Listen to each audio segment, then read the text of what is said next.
मी माझ्या मोबाईलवर पाहिला आणि मला माझ्या तिकडून बाहेरून बी मला फोन आले की भाऊ तू आधीचा मोबाईल पाहिला का? मी म्हटलं हो मी पाहिला आहे, आधी तो लाठीचार्ज झालेला आहे. तर म्हटलं मी तो बघितला आहे आणि मी म्हणलं आता सर्व आहे 10वी म्हणलं आणि मी त्याच्या सगळं नंतर बोलणार म्हणलं. आता भारतला जे काही मारहाण झाली ते योग्य होती का की चुकीचं झालं आहे सगळं? हे चुकीचं झालं ना सर, हे चुकीचं झालं ना. अरे आंदोलन करणं हे काही हे आहे का? मला सांगा ना, आंदोलन करणं आपलं काही हे नाही आहे का बा तुम्ही आंदोलन करू राहिले, तुम्ही मारापिटी करू राहिले, काही करू राहिले तर तेव्हा त्याला म्हणलं जाते. आता तुम्ही शांतपणे करून राहिले तर मग लाठीचार्ज करण्याची जरूरत का? तर तुम्ही न्याय द्या ना त्या मुलांना.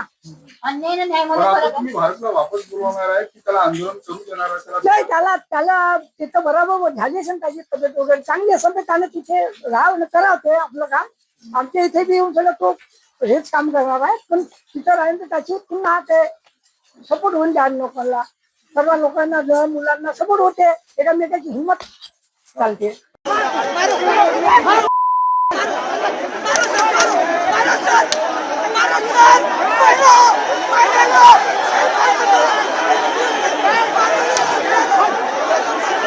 अरे घाबरून गेलो, चिंता राग कोणावर नाहीये.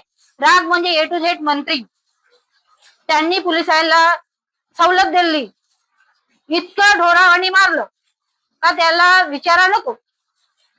बोलणं झालं का त्याच्याशी? कधी बोलणं झालं? सायंकाळी. काय म्हणाला तो? काय तुम्ही म्हणाले त्याला? तो काय म्हणाला? मी म्हटलं त्याला दवाखान्यात गेली होती, तिथेही बोलली मी. तो म्हणे मला 5-6 काड्या मारल्या मम्मी म्हणे डोक्यावर म्हणे. तुम्ही त्याला परत बोलावणार आहात? परत बोलावलं का त्याला? हे आंदोलनात राहावं म्हणजे काय म्हणणार? नाही, हे म्हटलं त्याला आता तब्येत त्याला तो येऊच न शकत असन एवढं, म्हणजे हार्डमार झाला आहे तर तो आरामात येईल.